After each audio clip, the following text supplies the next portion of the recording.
I'm back. Yes. All right, people. EPL fans, football fans, wherever you are, a pleasant good morning, good afternoon, good night, right around the globe. I want to welcome you to this another episode of the Saudichress show. One with a difference, my people. And as you know, who is here with us in the studio from the Saudichress show? The man they call Paul. Call him P. Diddy, yes? A big football fan, not just a fan, a character in football, a youth coach, a former player from Outer Derby. Listen, I don't want to get into any trouble, but at this time, let me welcome you, Paul, once again to the Saudichress show. It's been a while. How are things going? Morning, Kevin. Morning, everybody tuning in. Things are going really good, to be fair. Yes. And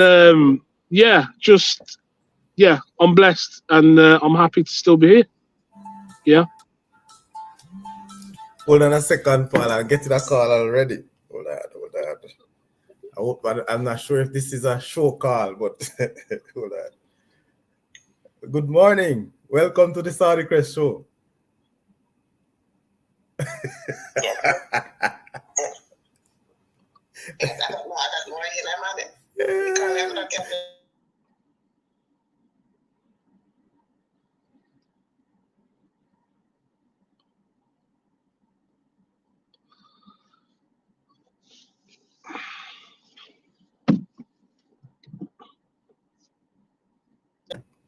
Yes, sir. We good, Kev. That was not a show call. Yeah, I kind of gathered that. Oh, but yeah, what's going on? How things in your side? What have you been doing? I see like you're just leaving the field. So, well, I'm still at the court, really. So, Derby's benefited from some funding that's really helped the local football recently. So, I'm just at Arboretum Park in Normanton. We were hoping to join a team's training session this morning for my two nephews, but unfortunately, despite plenty of messages, the coach didn't respond. So I just said to him, we'll just pop to local park and do a little bit. But basically, this place here, with funding from the FA, the UK government, and a few other partners, it's like an all-weather 3/4G surface where the kids can just come and play anytime, no cost. They can just turn up with a ball with their mates and just play. It's away from the road and it's in a nice little park, so parents can have a sit down. There's benches that are riveted to the ground and everything, so it's all safe, all compliant with all the latest safety standards. Then on top of that, the centre near the racecourse area, Derby, there's been some significant funding which has put in full-size 3G, 4G pitches, floodlit, and that's just opened up football to so many more people in Derby, which is fantastic. So that's kind of managed by a company called Leisure United and the local council, Derby City Council. But it just means for a coach like myself, the weather is never an issue when you've got a surface like 3 or 4G, because you can just play anytime. Obviously, you guys in Jamaica, you don't have that problem. The only problem you have is it's too hot, you know? Hold on. There's a lot of information you have been giving out there. 4G what? Yeah. So the latest technology for playing surfaces is a form of artificial grass. All right. So 4G is actually an explanation of the generation of the technology. So it's 4th generation.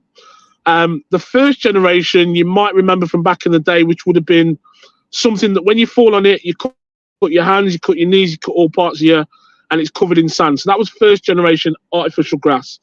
Mm-hmm. Then it got improved to AstroTurf, which is like 2G, some 3G, because there was an advancement even with that surface.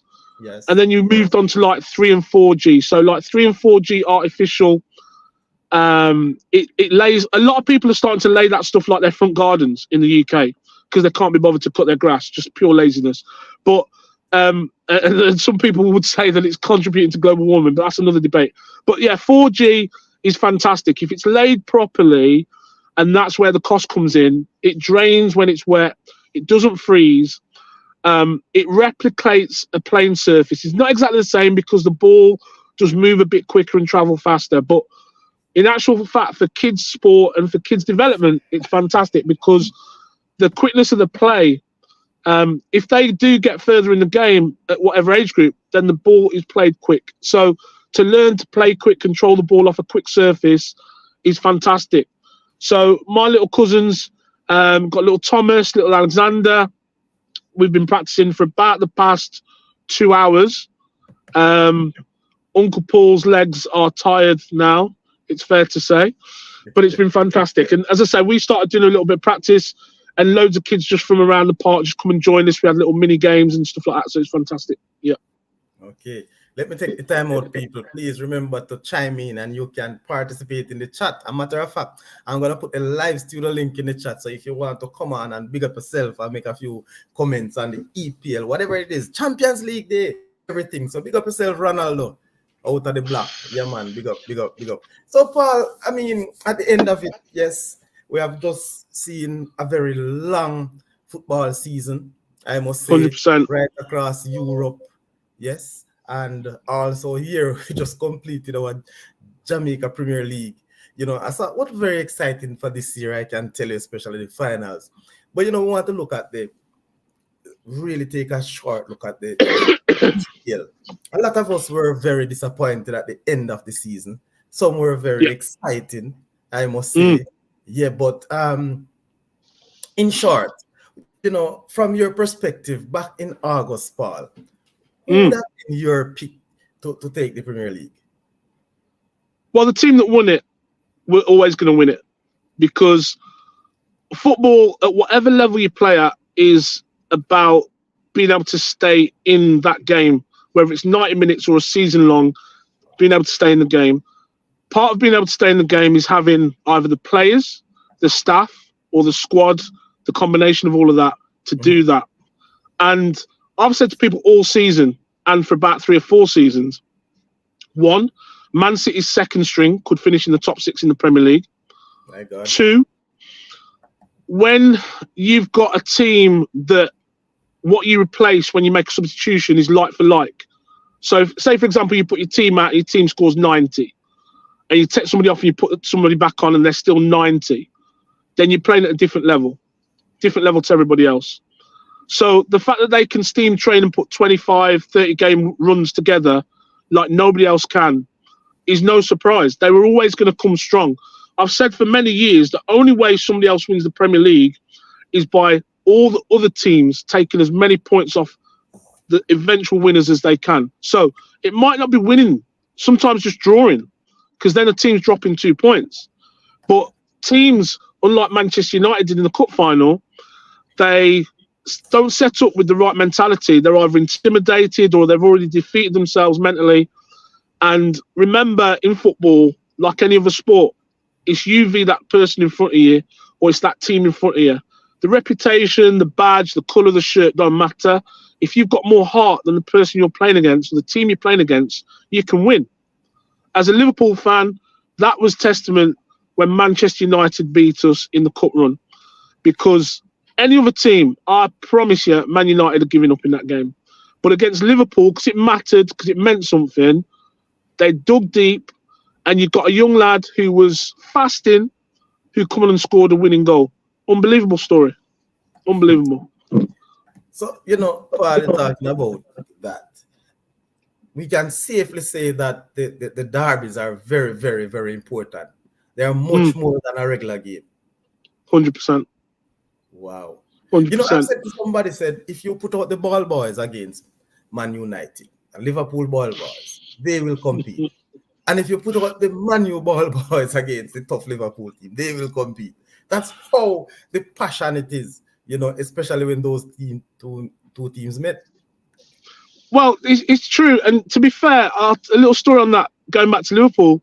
So a ball boy from many years ago, who plays at the back for the first team now, Kwanzaa, he was actually a ball boy for Liverpool many years ago on the touchlines.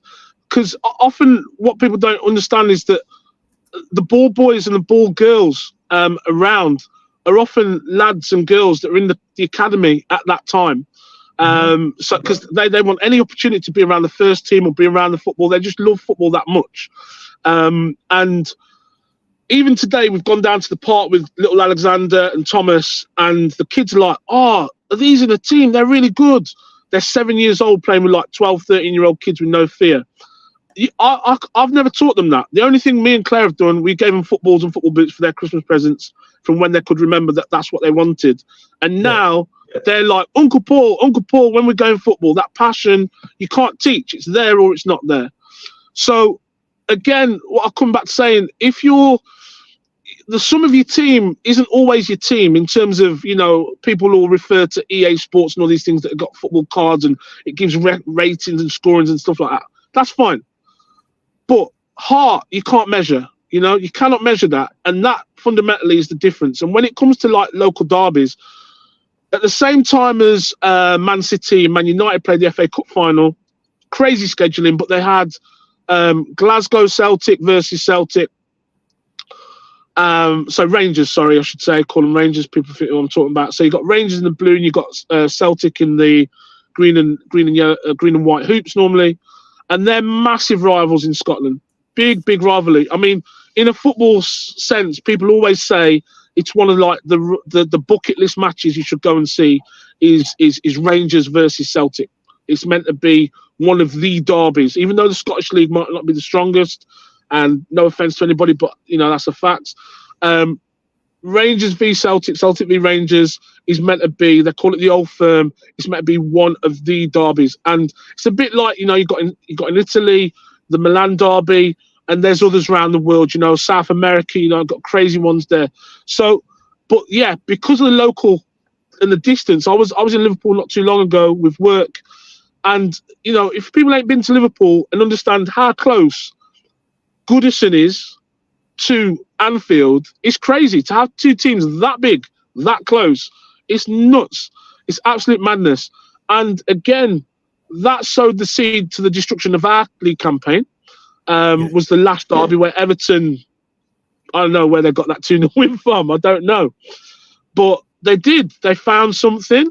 They dug deep, and it mattered to them to not even to win for their season necessarily, to stop us from being able to win the league. I think that was their motivation, and they set up to do it, and they won, and they caused us a problem. And it's a shame because, I mean, you're a Liverpool fan too, and it would have been a lovely kind of romantic fairy tale for Klopp to go out winning the league. But again, when we come down to the strength and depth, and every team has injuries, I know that, but we just didn't have enough in the squad. It was amazing. Yeah, we brought some of the young kids in, and they did amazing throughout the season. But when you've got an opponent that can bring in international players that just wait on a bench for 10 minutes, 20 minutes here, when a team can keep Jack Grealish on the bench for however long, that's saying something. Paul, I tell you, this is really wonderful, because people have put up a poll in on YouTube there right now. Who will win the 24 champion? Real Madrid, or will it be Dortmund, really? So you can make you can cast your vote and to see where we go. But when I look at the EPL table this year, let's look at it. And we're gonna look at the top 10. Yes, I will look at the teams that finish in the top 10. Interesting. So in 10th position we have Crystal Palace. Yeah. Is that a surprise to you? Yes. But then again, towards the end, no. So again, you can have ability, you can have athleticism, you can have quality. But if you haven't got the right leadership, it's worth nothing. Yeah. So Crystal Palace essentially haven't traded players into their squad.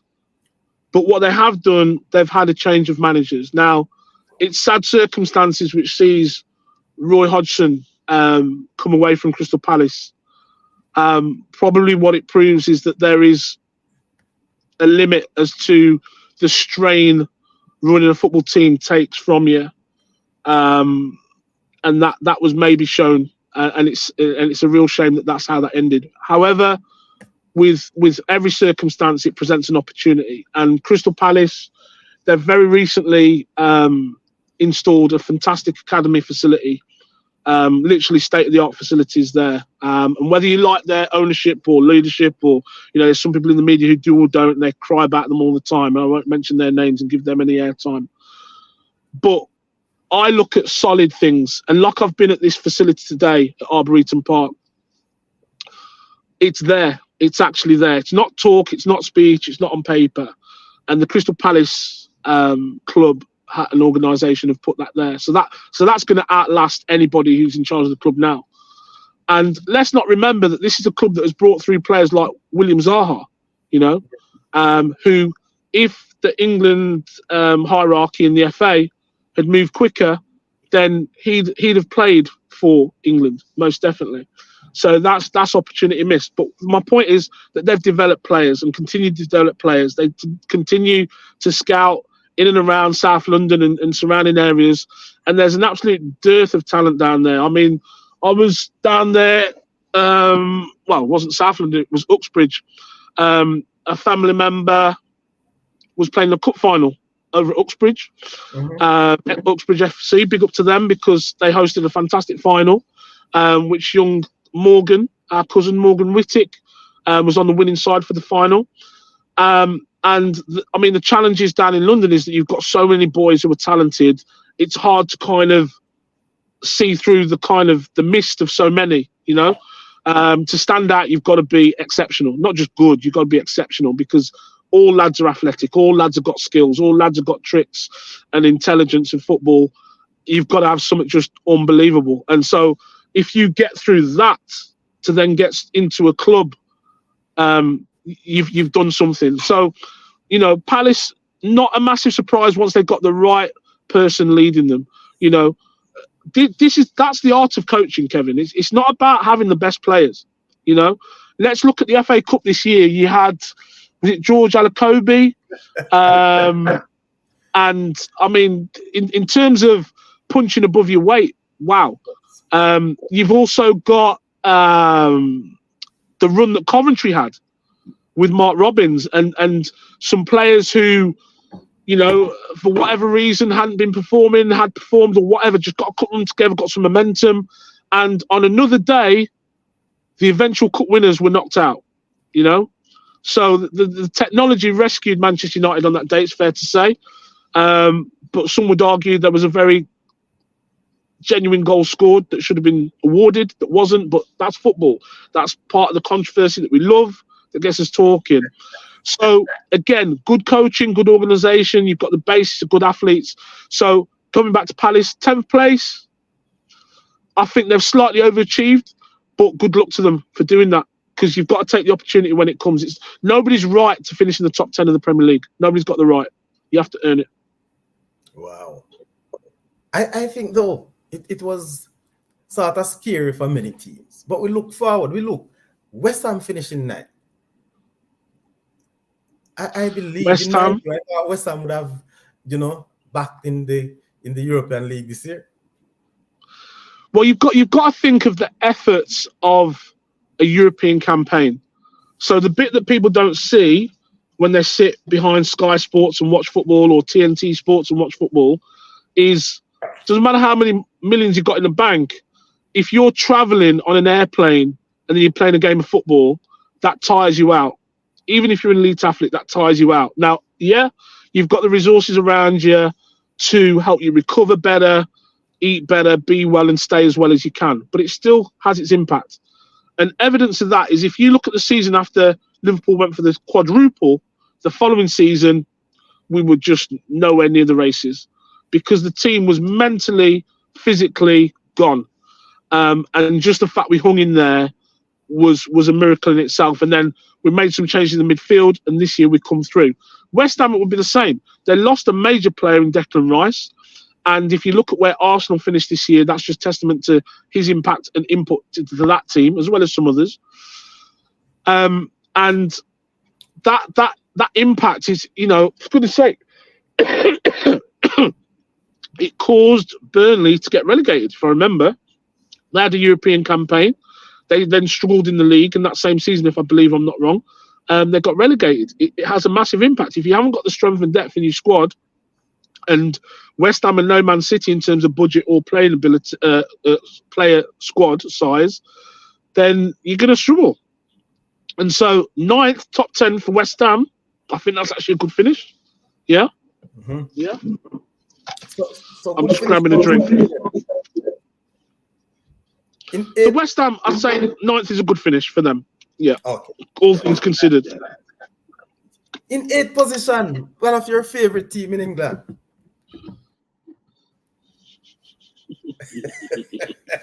You're bad, you know. You're so bad.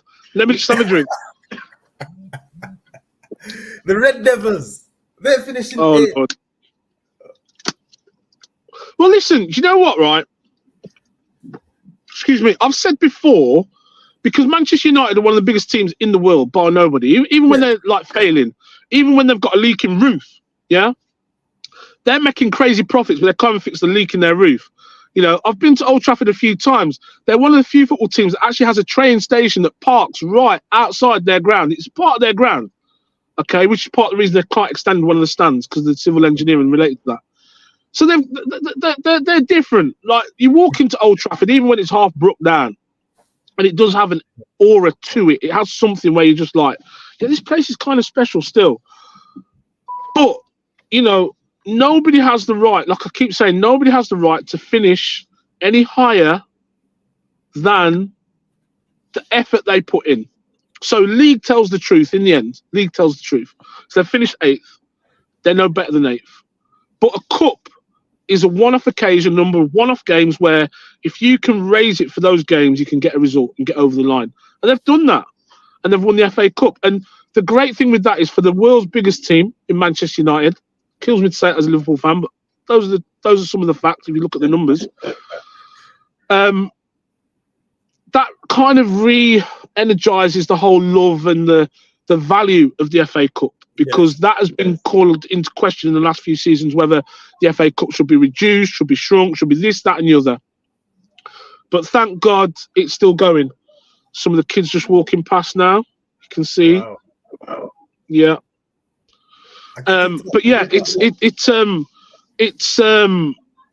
magical, and it was a magic run for them. Taking my Liverpool hat off and being objective, they had luck that says your name's on the cup. It really does. Some of the games they just shouldn't have got anywhere near it. They shouldn't have got anywhere near it, but they won the cup, and that's what matters. So you got to say, top 10 finish 8th, and they've won a cup. It's not bad. What winning that FA Cup? I mean, what advantage it give them into Europe now? Do you know? I'll be honest with you. This season is confusing because like this is where my hand's going to scratch, because it used to be like your top 4 would go.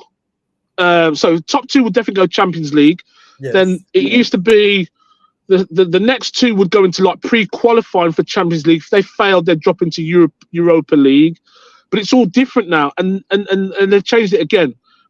Kevin, I'm going to lie because my head's twisted on that already, because Manchester City won the league. They're definitely Champions League.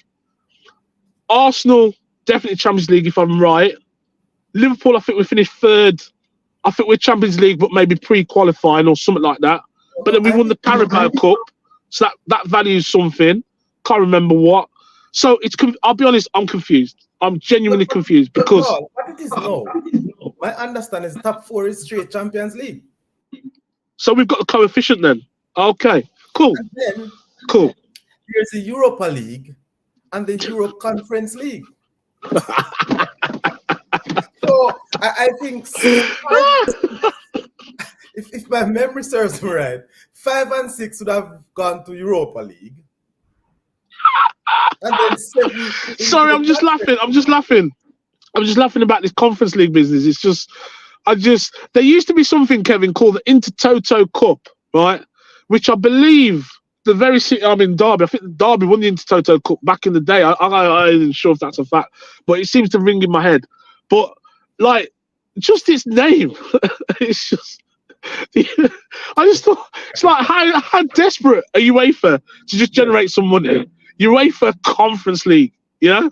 I'm like, it wouldn't be so bad if like teams from non-league and steps 1, 2, 3, 4, 5, 6, and even 7 and 8 had the chance to play in the Conference League in Europe, but they don't. Do you know what I mean? They can play in the FA Cup and get all the way if they're good enough, but rarely happens. But the Conference League it's embarrassing. Literally, if you're in it, the only thing you can do is win it. Because if you don't, you've wasted a season. To me, personally, it's just a waste of a cup. So it's a bit like saying, right, let's take all the losers, dash them in a pot, and make a winner out of the losers. Because that's what you're doing. It's a loser. Yeah. UEFA Losers Cup. That's what it is. Do you know what I mean? Come on. Well, okay. So you tell me the teams in the Conference League for next season that are there having won something in their respective leagues. Nobody. You've gone quiet, bro. Come on. Nobody. Nothing. Not even a team cup. No. And so, we talk about trade descriptions, and even the Champions League, that used to be the winners of the respective leagues. Yeah, that's going back to the 70s. Half the people who might even tune in today wouldn't even remember. They weren't even born. But at least it meant something because you were winning a cup against the fellow winners of their respective European leagues. So you were playing at a level against a level. Whereas now you can sneak in through the back door and, So, again, I get it. Football's such big business that it means everybody wants their commercial slice, If you go on Instagram for 5 minutes and they know you like football, some foolishness about strapping rubber bands to your foot will track what you're doing are for sale. Everybody's trying to get a piece of the industry. It's global. It's massive. I get that. But at the same time, you've got to keep the integrity of competitions. And I just think three European leagues, come on. Or sorry, leagues, competitions. It's a lot. It's a heck of a lot. Because again, what you think is because that's the lower league. Sometimes the travel that's involved. I mean, people go, "Oh, why are these footballers taking private jets?" That's because some of the places they're going, there ain't an airplane that's chartered there, so they've got to get a private jet. So it's just that simple. But it's one of them. Oh, moving on. Next team. Next. Newcastle in 7th. Newcastle finished in the top 4 last year, but they were very, very disappointed this year. And of course, they were marred by injuries. What's your team? Yes. Do you know what? I was in Newcastle actually this week with work, and Newcastle is a great place. It's a great place. It's very much got that kind of Liverpool feel, even though there's 2 teams in Liverpool. There's only one in Newcastle of major significance. But the people up there are very passionate, very caring about their club and their city or town. And it's I think the difficulty you've got is even though Newcastle have got unlimited resources behind them in terms of their ownership structure, the belt has been tightened with financial fair play. So they can't spend like, say, a Chelsea did back in the day. Yeah. And you've got one of Britain's better coaches in terms of Eddie Howe. He's a great coach, in my opinion. Future England coach, I would hope. Please, God. And sorry, thinking out loud. He's done an amazing job with players that have, like, for example, a big fan of Callum Wilson, fellow striker like myself, love playing up front. But he's injury prone. He's injury prone, and when you lose a big player like that in a small squad, it has a massive impact. Because at the end of the day, goals win games, and as many people might go up front in a 5-a-side, or I'll go up front. When you're in an actual game of a decent level, trying to score a goal is one of the hardest things to do. It's literally like a game of chess against a wall of defenders and a goalkeeper. And you've got to have that brain, that strength, that resilience to keep going, and that nous to be able to do it. And so strikers are like goalkeepers; they're specialists, and that's why they command such massive salaries and transfer fees, because getting goals is difficult. Yes. So Newcastle have struggled. Isaacs has looked good. Craig Gordon, who's been there's been transfer talk about him possibly even coming to Liverpool, which being an ex-Everton player would be crazy, But then at the same time, if is it good old Rafa Benitez? He left us and eventually managed Everton, which must have been suicide. So yeah, it's a crazy football world where the barriers that were there before, where certain players won't play for certain teams, is different now.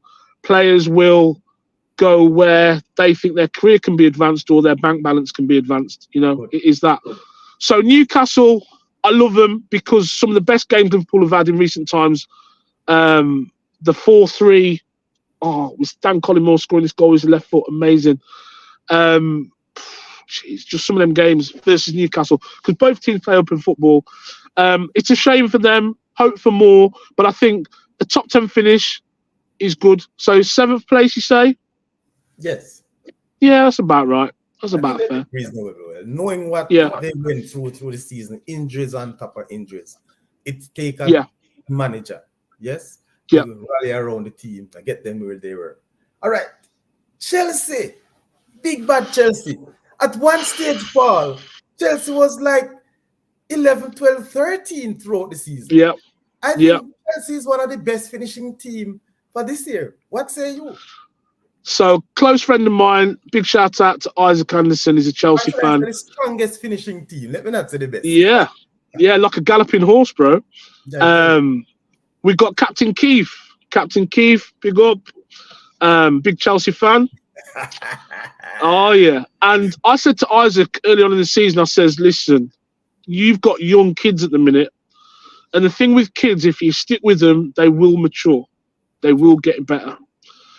And I don't know what's gone on between Chelsea and Mauricio Pochettino, unless Pochettino has been told by a certain club, yeah, there's a job here for you, because he was starting to get a tune out of those players. Even Mudryk, who people were saying that's just the biggest headless chicken in football. He was starting to look like he understood what to do with the talent he's got, which is pace, pure pace.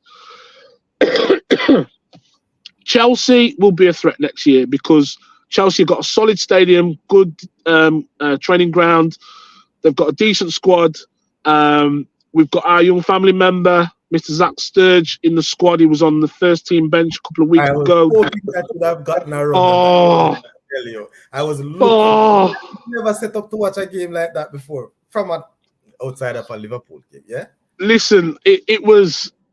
I tell you what, right there and then I could have changed allegiance because I was so hard rooting. Yeah. But it's like he's in the mix. He's moved from Brighton. He's gone out on loan. He's come back into the training group, and obviously he's in and around the conversation. So all he can do is keep going and keep working hard. So, as I say, Chelsea next season, top 4 minimum for Chelsea. Top 4 minimum. Do they have the talent? Do they have the character? These the lads there at Chelsea. Well, character. What creates character? It's experience in life, experience of things, and just time. You can't just come at 16 and be ready. It's very rare.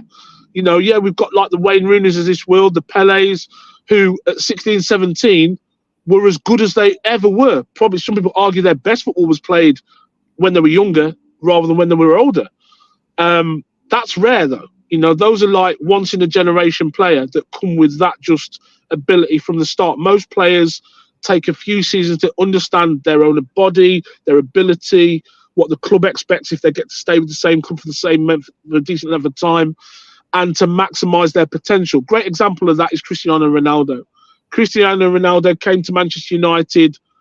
He got all the talent, all the desire, but he was just so raw, And then he got the coaching, the support of the club, and then he's gone on to have the career and do what he's done, And so it's about that support. And I feel that Pochettino was getting a tune out of those players. He's proven that he can work with young players. Southampton did an amazing job with Southampton. Tottenham did an amazing job with Tottenham. Got Tottenham to a Champions League final, Okay, they didn't win. Sorry, cousin D, Franklin. They didn't win against Liverpool. Oh, sorry, just got that back in there, didn't I? But it's that's football. We've got the experience of how to win. Tottenham haven't. Yeah. And I say this to young players all the time. You have to understand what it takes to win. And in football, it's not always about I hate to say it, it's not always about doing the right thing. Winning is about getting across the line first, and whatever it takes to do that. And sometimes the dark arts, as they call it, and that's the difference. That's the difference. And we weren't the best team in that Champions League final, but we won the cup, is what I'll say. I tell you, moving along, Sir Paul. Tottenham, as you mentioned, have been to the Champions League finals. Yes, I would say not so much unlucky not to win that Champions League final, but was very inexperienced. I guess the better team, not on the day, and the experience would have gotten rid of them. What say you? They were battling around up and about for the Champions League places early in the season.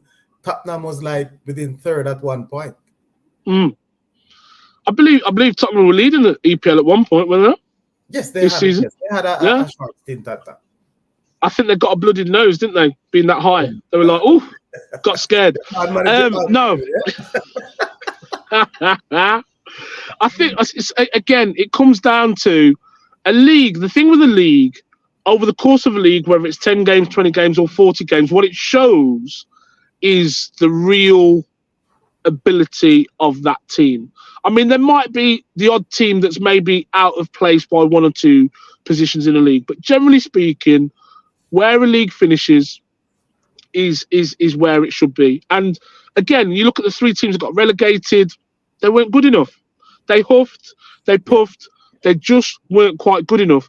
And interestingly, the teams that had come up last season and just stayed in the league, I think that's right, they just had enough to get over the line. That extra year of experience, that extra nous, kept them in the league, even with points deductions. So, again, big hats off to Sheffield United, Luton and Burnley. They came, they tried, they failed. Again, with Tottenham, they came, they tried, but they failed. Somehow it's not a champion team. No, and I think... something, right? People have a go at this guy, Mourinho. And when he was at Manchester United, he actually said in an interview, didn't he, in the press, he said, my biggest achievement in football is winning a cup and getting this team to finish second. And that was with Manchester United. Yes. And everybody was like, what's Mourinho on about? What's he talking about? And then over time, it's been shown that actually he was correct. He was at Tottenham and he spoke about Tottenham and the kind of lethargy that there is in the camp, in the dressing room, something there where players just won't push that extra 1% or whatever it is.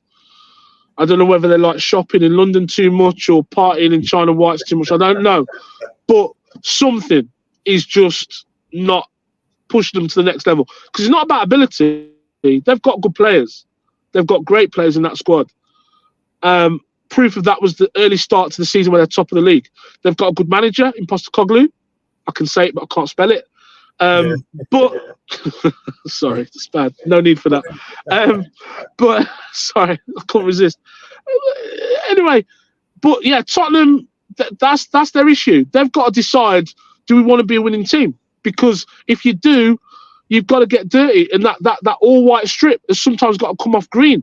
It's got to come off brown, where you've got stuck in. Because there's times where I think there's sometimes a bit too pretty, a bit too skillful, a bit too nice. You've got to get ugly. You've got to get up in somebody's face sometimes. And those teams over the years that have won things, I look at like Liverpool back in the early 80s. We could play football, but we could mix it as well. Something horrible, and then we'd go and play football again. Yes. And we'd win things. We'd win doubles, we'd win leagues. That's the combination you've got to have. You can't just be a pretty footballing team. You've got to sometimes be ugly as well. And that's my only tip for Tottenham. If you want to be successful, you've got to get ugly. Yeah. I tell you, top four, Aston Villa. With our own Jamaican star. Oh, yeah. He lit the Premier League this year. Oh, season Aston Villa have got. Talk to us. Oh, Kev, listen. You know the thing, right? For many years growing up where I did in the West Midlands, I was one of them few people who had like a dirty big Jamaica flag on my back shelf of my car. And I didn't even know why I was proud of my country sometimes, but I just knew that it was the colour of my country and I'd show my colours. And even back in those times, the Jamaican players or the Jamaican descent players would, by default, like John Barnes, Raheem Sterling, would end up playing for England. And I was lucky enough during my lifetime to have had friends with, or been close friends with, somebody who did play for the Jamaica national team. But that was at a time when Jamaica were okay at best, let's say. Yes. I mean, he's still involved in football. He's got an academy set up that he works through, and that's great. But now we've got players who are playing in the Premier League on a weekly basis, not just in a squad. They're playing on a weekly basis. We've got players who they're arguably the first name on a team sheet. And when I talk about Leon Bailey, I'm also talking about like Mikel Antonio. You know, it's like West Ham without Mikel Antonio ain't West Ham. They ain't doing nothing, you know. So it's amazing to see. It's amazing to see. And to be fair, it makes sense, Kev, because we've always had the athleticism, you know. We've got the Olympics coming up this year. We've always had the athleticism. We take on the Americans from our little island every single time there's a tournament or a running race, and we take them on. And we're not big enough to, but we beat them, and we do constantly. This year might be a struggle, though, in truth. Looking at some of the races I've been looking at, yeah, we might be struggling in the relays, especially. The Americans look good. But going off track, back on the football. So we've always had the athleticism. Yes. We've always played football as a country. We've just maybe not always had the organisation behind the scenes. That means we can get the best of our players in a tournament situation, because that's what matters. Because you can have all the other components, yeah, but if you haven't got the backroom organisation, especially when you've got lads coming from the Premier League, where they're used to, let's say, first-class treatment, and they're coming into like, I don't know, anything but that. Mm-hmm. That's going to be a problem. Yeah, that's going to be a problem. Rory vibes in the house. Best up yourself. Big up. Okay, Rory. So me and Rory, I got to talk about Rory. Yes, Rory, for tuning in. Respect. Rory's a huge Arsenal fan. But Rory and myself, Rory was. Arsenal name it, so we don't reach there. Rory right there. I'll leave it there then. But yes, Rory, respect, bro. Thank you for tuning in. Respect. Boss, he's like, he went off track. What a good bro. Yes, Rory, that's the vibes at the Saudichress show. But Rory, you can join, you know. I'm going to send you the link, Rory, so because I'm coming up, your team will be up very shortly. Yes? I'm back. So, here I am. I'm going to resend the link, so if Rory wants to come in and say something when he reach that number 2 spot. Listen, you know it is, right? So let me just fast forward and rewind at the same time. So me and Rory, we worked together for Boros Victoria, which is a semi-professional team in Derbyshire, Step 6. And we got a tune out of a set of players that shouldn't have been possible. We did that. So big up to Rory for bringing me in. Rory's a massive Arsenal fan. I said to him early in the season, I says, I feel it could be a red and white year, but I don't think it's a red and white of Liverpool that's going to win the EPL. I was hoping and praying it might be Arsenal just so it would stop the blue machine, but we even failed on that. But yeah, coming back to Aston Villa and Bailey, the kid, oh my life, he's been amazing. And he's one of those players that, especially being a lefty as well, he's just a joy to watch. He's silky. He's just you know? Paul, it's amazing to see the job that, you know, Emery has done with this Aston Villa team.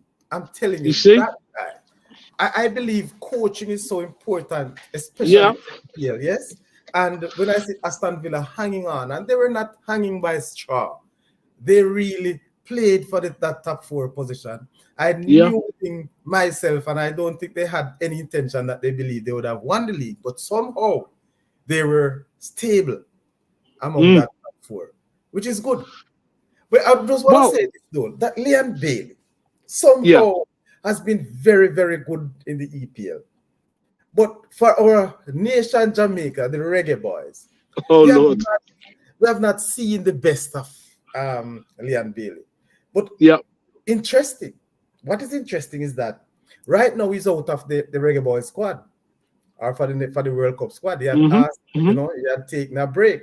And he had given us the reasons for taking a break. And trust me, my God, when you really dive into some of these, statements are the reason, it's very sad.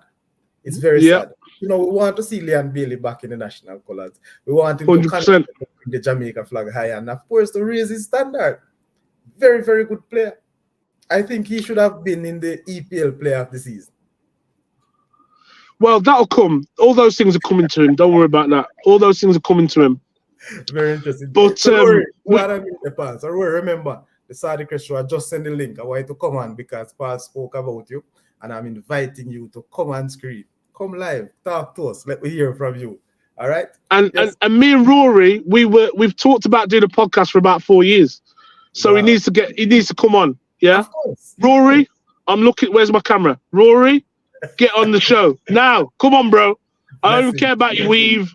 I don't care if you ain't got a do-rag on. Just come on the show. Come on now. Yeah. Come on. Man. Come on. Come on, Rory. Come on. Come on. Come on. He will come on. I don't think he can really take this interest without, showing up somehow. Even without your camera, Rory. Just come on. Yeah, innit? Come on, bro. Yes. So, Paul, you know what I mean? Aston Villa, very good. Top 3. My God. Yeah. I mean, never walk alone. Well, let's talk about the link to Liverpool with Aston Villa, because obviously before Unai Emery, people might have forgotten, because football moves so fast, people forget that Steven Gerrard was managing. And they haven't fundamentally changed their squad. And this is what I mean about backroom, good coaching, and all those things that support success. Yes. You have to get those elements right. And Unai Emery went to Arsenal. Arsenal didn't fit there. But he's gone to Villa. And let's remember the man's history. For a little while, it wasn't even the Europa League Cup. It was the Unai Emery Cup. The man just kept winning it season after season. I believe it was with Seville. So this guy's got pedigree. He knows how to get a team to win, even a team that might not have the resources of its opponents. Because if I'm not mistaken, in that era with Seville, there was a few English, I think one final come against an English team and dealt with them, even though everyone was like, oh yeah, the English team's going to win. Unai Emery now is in a position, because let me tell you this, as somebody who grew up in the West Midlands, Aston Villa is a sleeping giant. Aston Villa is a massive football club. Massive. It's got a massive ground. Holt End is crazy. Atmosphere is ridiculous. But you've got people in the West Midlands and worldwide Villa fans. Massive. Let me say that again. Massive. So with that fan base comes income, comes the opportunity to go into the transfer market, because you've got the backing of your fans through sponsorship, etc. If Aston Villa make the right couple of moves, I mean, they're not going to be able to add 5 and 10 players, but do some good dealings, get a little bit more quality in for strength and depth within their squad. Top 4, no problem for them again next season for me. Oh, very good. This is a tough one, Liverpool, a very hot and cold team this year. Oh, man. Oh, Lord God. At one stage, Paul, Liverpool would have topped to win. They were saying that they were going for the quadruple at one stage. Yep. What went wrong? Is it a very good season for Liverpool? I'll tell you what it is. It's the last season that Jurgen Klopp managed Liverpool. That's what it is. And hats off to the brother, because even when I run the little teams and age group teams and coaching I do locally, I know the energy and the strain it takes off me. Last season, I was involved with Kilburn Veterans FC for a little bit. I had to step away because it was just too much. With everything else that was going on for me, it was too much. And so I get it that sometimes because when you're managing a team, what people don't always realise is that if somebody just comes and asks you a question, even like what boots they should put on, it takes energy from you because you have to think. When you multiply that up by a fan asking a question, a little kid asking a question, a parent asking a question, a player asking a question, the league asking a question, the referee asking a question, trying to set players up correctly, players not turning up with what they need, they've not got their boots, they've not got their shin pads, they've not got their subs, all that takes a strain, and eventually you're like, I'm exhausted. Now, he don't have to worry about players paying their subs or turning up with their boots, but he's still having to deal with things that will exhaust him mentally. And if you look at when he announced he was leaving, you could see the exhaustion in him. And it's a shame because most people, for their own vanity, would have thought, no, I'm not going out on 9, I'll go out on 10, I'll go one more year. But he knew himself well enough to say, I can't give any more. I'm giving everything I've got to you.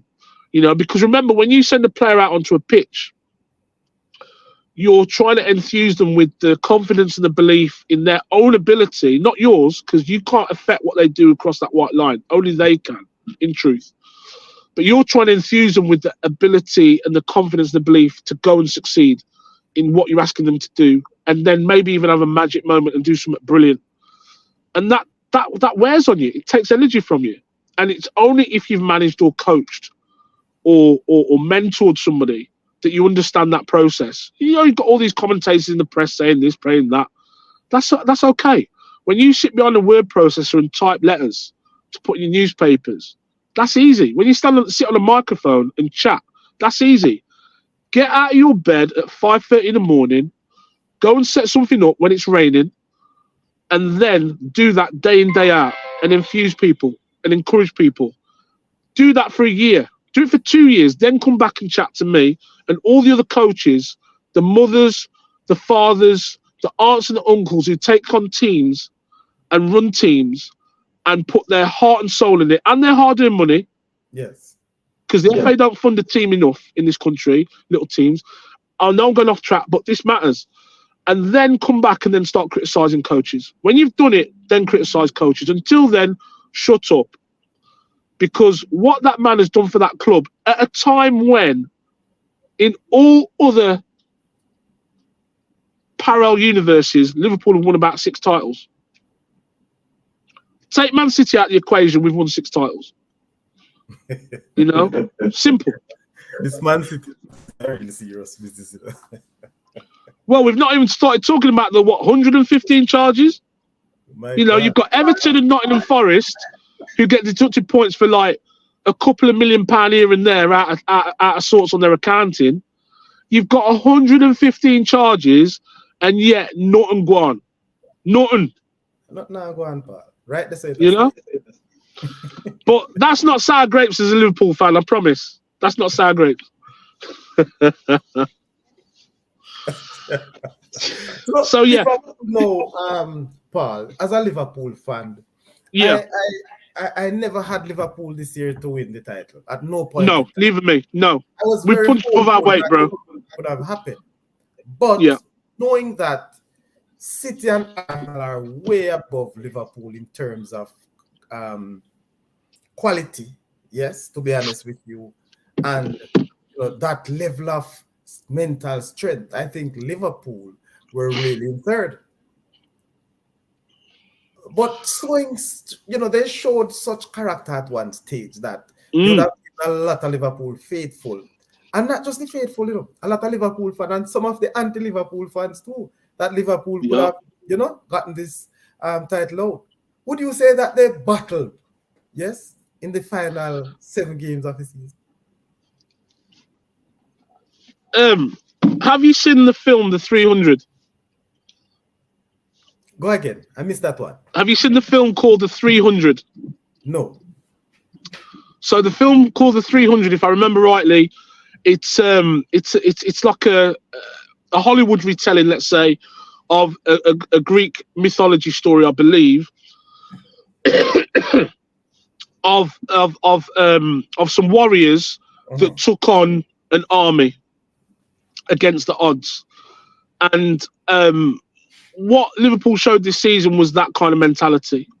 When you see the young kids that came in and played in the cup games, I mean, you know, it was men against boys. You know, you look at Bradley, he was like a slip of a kid.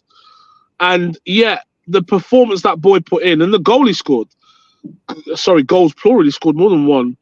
Unbelievable. You know, and the great thing with that will have accelerated their development beyond where they may have expected to be. But that's all good for them. That's great for our club. Hold on, Sir Paul. Hold on. Guess who's here? Rory Vibes. Okay, hello, can you hear me? Yes, we're hearing you. Unfortunately, we can't see you. Good to go. Blessings, man. And welcome to the Saudichress show. Oh, yes, man. Rory, what are you saying?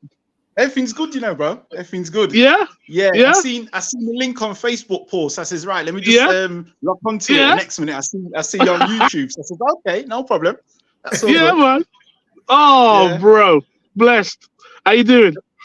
Yeah, not too bad, you know. Yeah, just been busy. But I said, I'm just locking the show for a little 5 minutes and listen to what's going on. Especially it's football, you know what I mean? Well, you timed it right, bro, because we're doing a countdown of the top 10 in Premier League. And we're just finishing off on Liverpool. And can you remember when I messaged you and said I hoped it'd be a red and white year this year, but I didn't think it'd be us, like as in Liverpool. Yeah, I get what you're saying. No, thing about it is, ideally what actually happened. So for me personally, we didn't have the strength in depth. Arsenal really have the strength in depth because obviously, you know what I mean, with all the competitions and things like that, to keep going at the way we play, the way we press and everything like that, we couldn't keep on going on like that every single game. And the thing about it, we're playing against we got Man City, and Man City have got the know-how. They know how to finish the league, and that's the biggest problem. That's the biggest problem we had anyway. But proud of my team, though. Ain't gonna lie, I'm proud of my team. 100% proud of my team. Yeah. 100. So, Rory, because like people, so it's crazy. Yes, you are well in line. You should be proud of Arsenal. All the fans should be proud of Arsenal. But you should be disappointed as well. I mean, 100%. Yeah, definitely. Like, right, okay. I'm going to say one thing. So there was one game, I think it's a Villa game. Instead of Arteta just carry on playing Kai Havertz up front, because Gabriel Jesus was back from injury. He tried to accommodate Gabriel Jesus and play Havertz back in the number 8 again, and then play Jesus up front, and he just killed the team. Absolutely killed the team. He didn't even have to change it, and that was one of the games. He didn't have to change it at all, and we lost 2-0. You know, so just if it isn't broken, don't fix it. You know, that's the way I look at it. Yeah, and I think we lacked just another striker, just bang. Yeah, just ruthless. Because we had created so many chances, unbelievable. So many chances. Rory, why didn't Arsenal go for Werner? He's a striker. Werner? Yeah, he went to Tottenham, innit? Are you crazy? No. Come on, Paul. I know you're winding me up. I know you're winding me up. Werner, you know.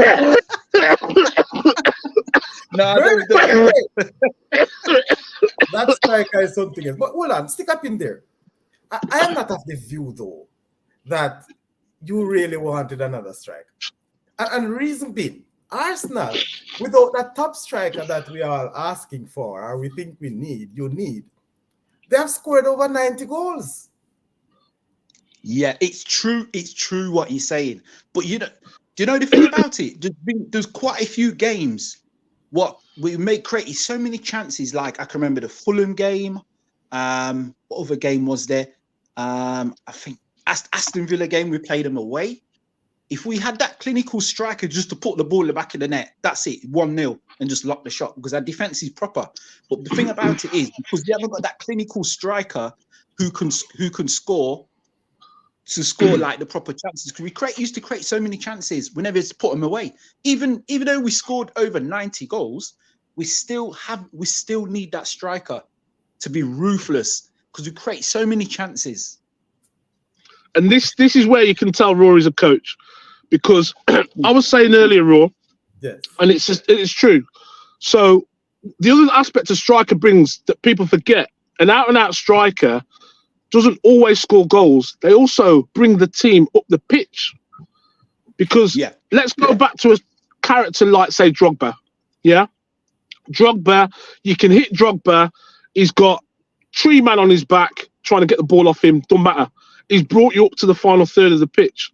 So that gives you defence, breathing space.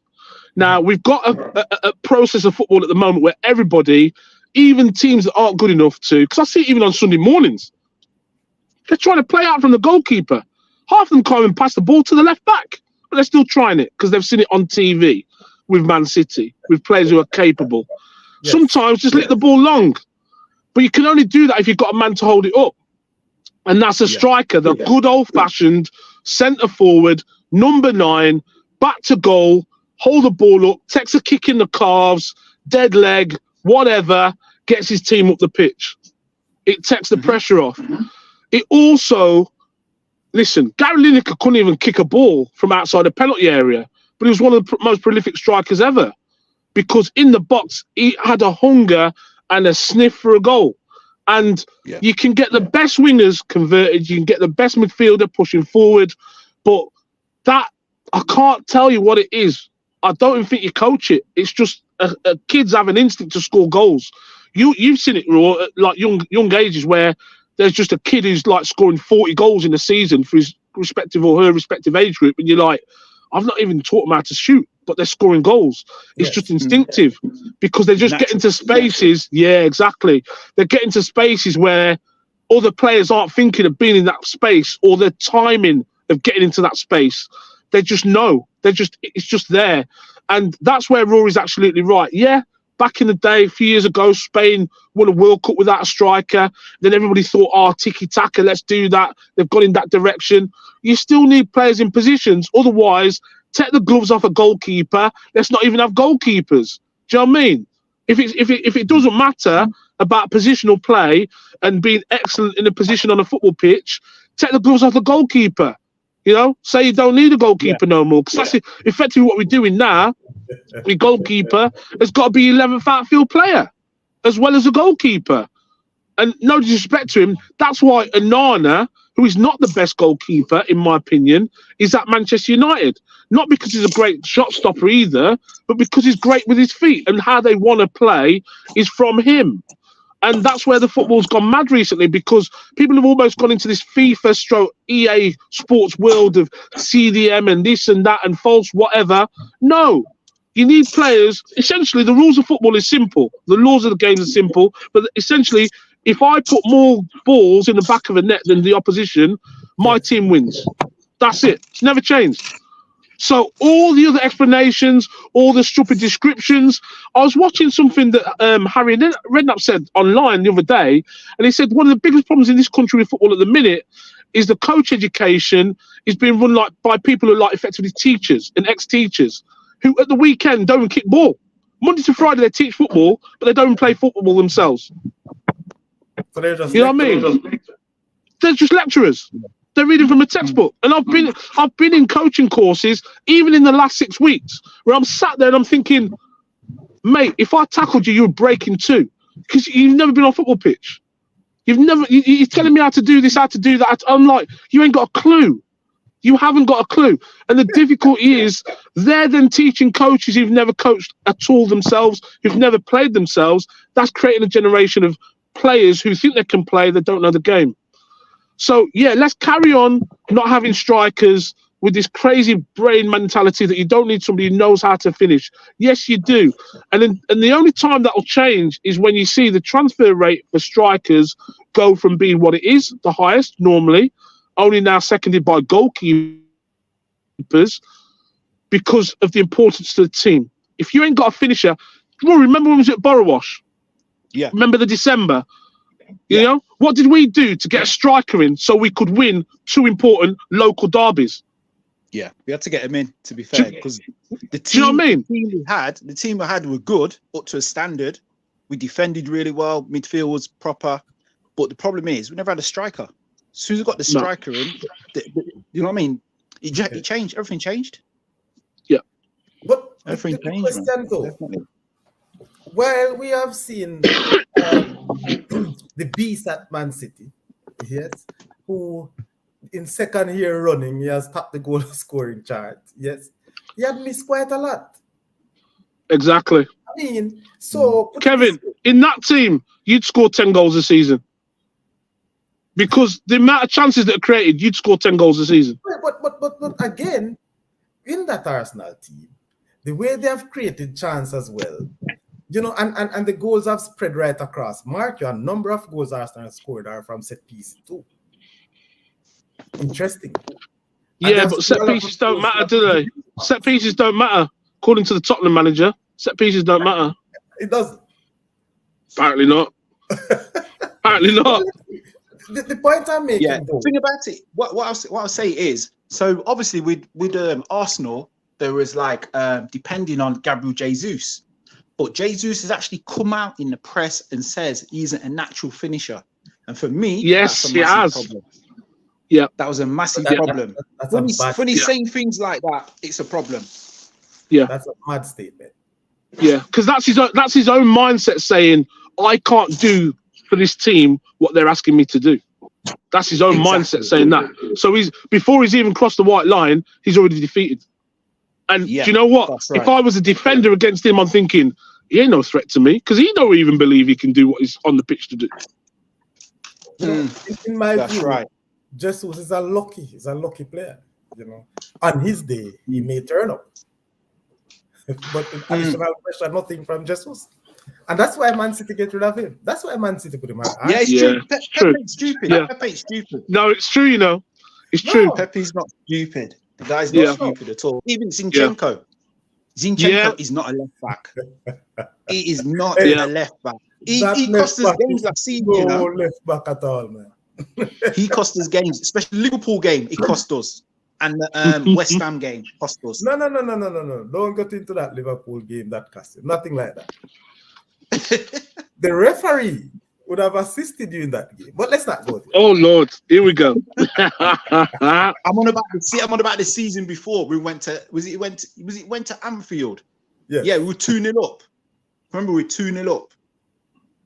And think about it, as a coach, would you put Zinchenko against Mo Salah? I agree with that. Rory, I agree with you. But remember, Shevchenko would have came to Arsenal as the number one left back. So as a coach, if I bought a number one left back, he should be able to play against the top striker. I'd flip side that though, because okay, if you're driving a BMW, why would you then go and buy a Renault? Why would you step down?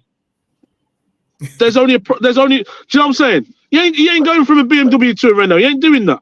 Yeah. So why go from Man City? No, I'm not saying that Arsenal are a Renault, even though Thierry Henry was a bit va-va-voom and he just get sponsored by him. So that's quite a good link. I didn't even know that. Remember? Well, anyway, came out. Happy coincidence. My point was, if you're stepping down, there's a reason why you're stepping down. Now, that's either because you've got tired of winning all the time, or you're not in the manager's plans in terms of regular starts, and you're going somewhere where you will start regularly. I mean, we've had it, Rory. When we were at Borough, we had players that would say, I'm not going to go on the bench for you. I'm going to go elsewhere, and end up playing not even Saturday afternoons. They end up playing some stupid Sunday morning football to start. Yeah. And you have a bit of ambition, stay in this group and battle against the players you're training with every week to be better, Yeah. So, no. So I guess Arteta wanted some persons who have tasted success. So, with a Jesus and a Shevchenko, maybe would have bring that level of winning mentality. No, not going there. Rejects. Listen, let's say that Man City are the gold standard. Take away the 115 charges. They're the gold standard. Okay, best club football team in the world. They beat most international teams, right? If you're leaving that team, everywhere you go from there is down. Yeah, we agree on that. No, all right. Let me ask you a question. You didn't answer. What? No. I'm You gonna did. answer. You did. You did what a politician does. You answered my question with another question, cuz. Yes. So let's get it. It's a debate then. Hey, Paul, I've got to shoot off here. I've But got Paul, an important if call we coming should get- through. But thanks a lot Yeah. anyway, and I'll speak to you guys later, all right? Rory's got to go, bro. But Rory, continue to look at the Saudichress show. All right, we'll get you. No back problem on- at all. Yeah, we'll link up You need. anyway. You need. You need to have a one-to-one with Rory. Yeah. Of course. So you said it 100%, up. anytime. All right, you take care. Rory, Yeah? See you later. we'll catch up, bro. See you later. Yeah, all All right. right, Okay, bless see you you, later. Rory. Thanks Best, very yeah? much for Thank joining, you. Cheers, man. bro. Thank you very much. Bye-bye. All right. Bye. So Paul, I'm saying if you should get a Kevin De Bruyne now from Man City, yes, Yeah. Pep decided that he want Kevin no more. What, coming to Liverpool? So let's call it a spade. So Kevin De Bruyne is going to come to Liverpool in this hypothetical multiverse universe, right? It's a step down. I love Liverpool. That's my team, but it's a step down. They are the champions. But the Last champions season, of season England before are champions season. of the world. Sorry. They're the champions of England, but not the champions of the world. Are champions of No. Europe. Didn't they win the World Cup Championship the year before last? Yeah, but it's out. Any English team, a matter of fact, any European team, one Champions League will win the World Cup. The club World Yeah, Cup. generally speaking, generally speaking, because the level's too good. That's I get, but that just reinforces my point to say, if you're coming from Man City, the only place you're going is down. Unless you go to Saudi and get loads of money, but you're not playing better football, as Jordan Henderson found out. You're playing in front of like 40 people. Well, you may as well do that on Sunday morning. Do you know what I mean? You just won't get £1 million for doing it. You know? So it's like, if you're going from there, you're stepping down. So my point was with Zinchenko, if he's left Man City to go to Arsenal, that's because he's taking a step back for whatever reason that might be. Family, not getting in the team, whatever it is, it's a step down. Then, if you're stepping down a level, you're trying to say, with less resources than what I had before, I'm going to take them on. So that's like literally, like, I don't know, in F1 terms, what would that be? That's like Williams trying to take on Red Bull. Ain't going to happen immediately. It's going to take time. But what you are buying, I suppose, is experience. Somebody who's won. And like I said before, to be able to win, you need to know how to win. You need to have people in your dressing room you can look around and say, yeah, I know what this takes. I know that sometimes I might have to strap up an ankle and go on a pitch at 60% strong, but give a shift for 60, 70 minutes because there isn't anybody else in the group who can do that. That's what winning takes. When you put your body on the line, your brain on the line for the club, for the team. Not everybody will do that. And that's the difference between teams that win and teams that lose. Yeah, you have a point. You have a point. But, you know, Thank you, bro. Thank you.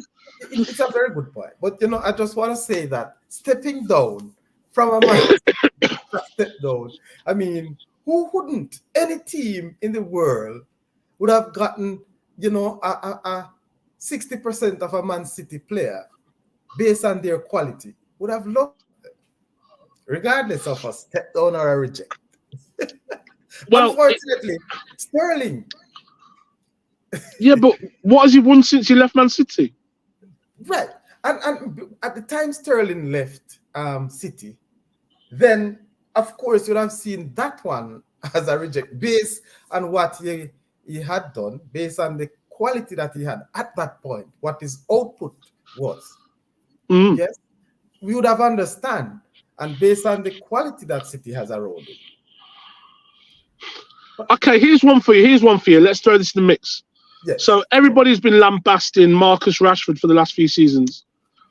If Marcus Rashford, go on. One second. Go on. So just for those people who still might be listening or watching, I'm just going to put it out there.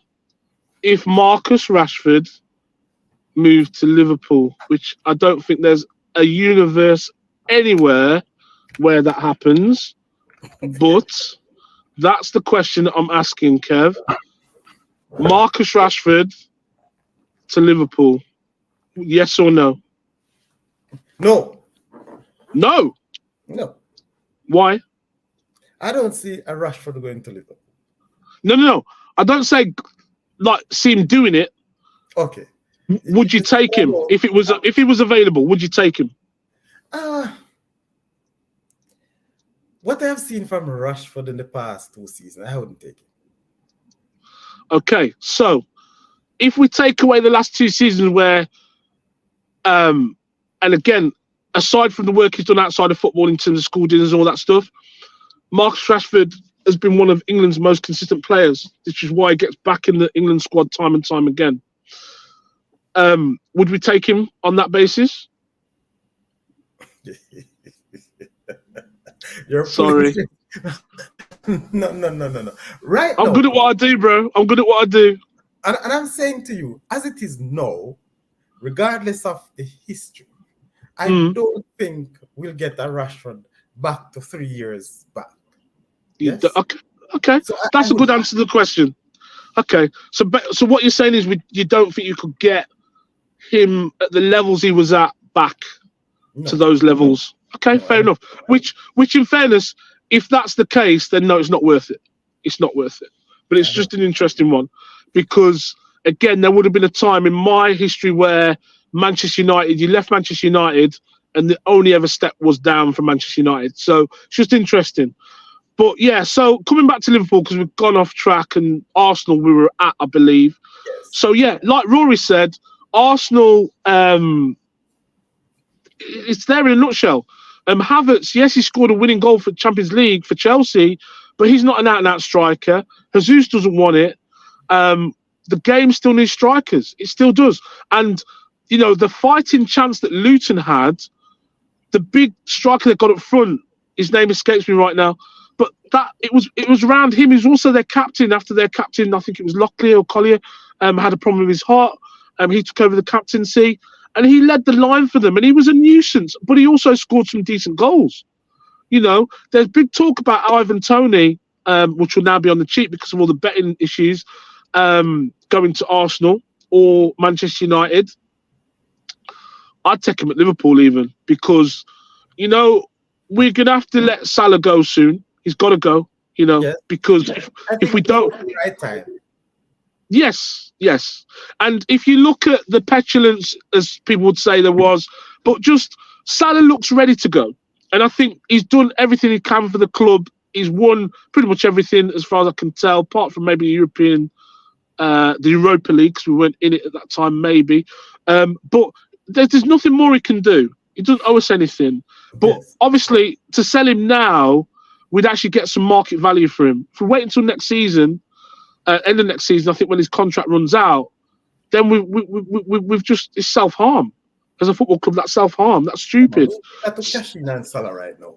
I think, honestly, as it relates to EPL and European football, I think Salah is far past his best. Salah's peaked. He has peaked. So, he's still very good. He still do a lot for a team somewhere. But I think if you could get what you can earn from a Salah sale now, okay, Liverpool much more than having Salah for next season. Correct.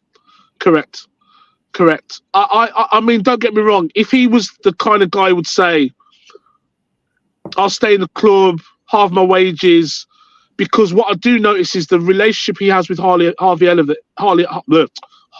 Elliott is amazing, and that's great. So that experience in the dressing room is fantastic. But when it comes down to, because remember, every footballer is a depreciation asset unless they do have a period of time when they go up in value, and you've got to capitalise on that point.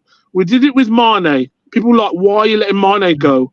Well, the net cost of Mane was about $1 million because I think we bought him for 32. He won everything he could win, sold him for 31, so effectively cost the club £1 million. Amazing. Brilliant business. So we need to look at it. It's going to break my heart. It's going to break the heart of a lot of kids who've got his jersey when it's no longer Salah on the back for Liverpool. But that's going to happen. It has to happen. Football's cyclic, and the cycle is that he's coming to the end of his cycle with Liverpool, as did Klopp, in my opinion. Hey, Paul, yo. Clinton is saying, yes, Saudi. Good show, bro. Nice link up with Paul. Cousin Clinton. Is that from the Chelmsford crew, yeah? Yes. So Yeah, man. He's in the show. He's on the show. Yes.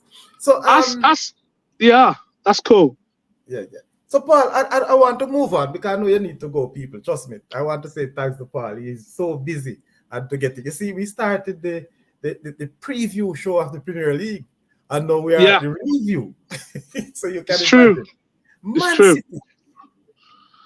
Well, first you have to say congratulations to him. First thing. Yeah. I mean, You have yeah. Man City and Pep Guardiola.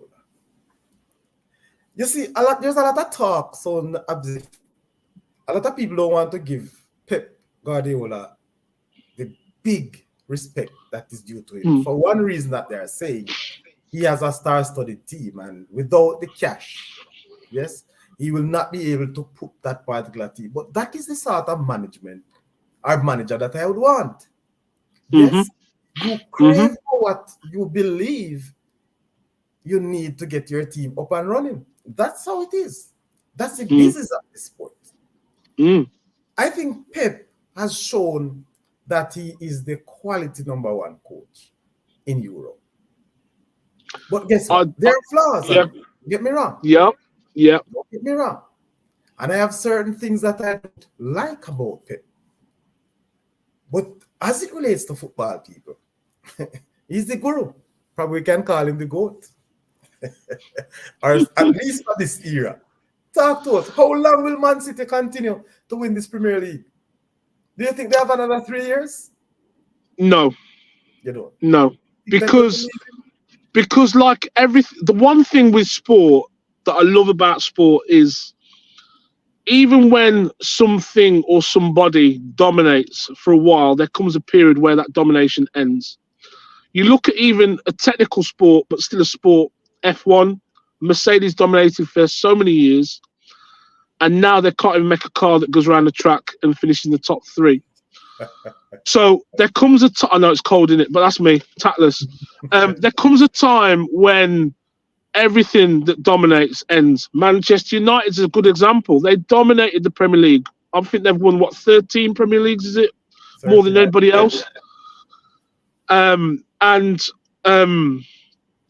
Yeah, it was very much in a similar vein at that time where Liverpool were the kind of nemesis of Man City, Arsenal were the nemesis of Manchester United. They were the only team breaking up their absolute dominance from the inception of the Premier League. And Man City, again, hats off to them. Well done, fantastic. Season before, treble, to bounce back. Because remember, when you've won everything, where's your motivation? You know, so that's professionalism in that club. Yeah, you know that for me is where you can talk about the football Man City play and everything, the players, Foden and De Bruyne and this, that, and the other. When you can get a group of players, a group of millionaires to get back on a pitch, to dig in and go again, that's special. Because not one of those players needs to turn up for training. Not one of those players needs to work hard because they've got money in the bank, comfortable. But that's where he's worth his money. Because when you can get people who don't have to do something to want to do something, that's when you're worth money. And that's when you've got skill. And in fact, his skill, you can't put a price on it because there is no price to what he's able to do with that group of lads. There isn't a price. But that is the skill in a nutshell, where they don't have to do it. They don't have to be there. But he's got them into a mindset where they want to be there and they want to win. And they don't even just want to win. They want to win pretty. They want to play nice football, score nice goals. And those are levels where in the past you've had managers win ugly, get over the line. How they won didn't matter. No. You see how frustrated Pep gets when they score a goal and it's not how, in his mind, he foresaw that goal. He goes crazy. He goes crazy. Hey, tell you.